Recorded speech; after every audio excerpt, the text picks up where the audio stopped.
I live in a small family of 3 people. I love my family, and so does everyone. My name is Chun Hu Lor. I live in Kanshrish District, Prey Veng Province. I am the spoiled brat of my family because I am the single daughter who is pampered and loved more than anything else. My father's name is Chorn Chun, and he is a teacher. My mother owns a small salon where she goes in the morning and comes back in the evening.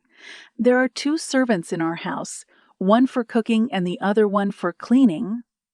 Both of them are very nice and kind. I study in 6th grade at Ong Bro Chum High Public School. Sometimes my grandparents visit our home. My grandmother is a retired bio professor. She is still in contact with her students and talks to them every day. My grandfather and father are in the same business. My mother is a very sweet and helpful woman. She helps me out with my homework and stays up with me if I catch a cold or fever.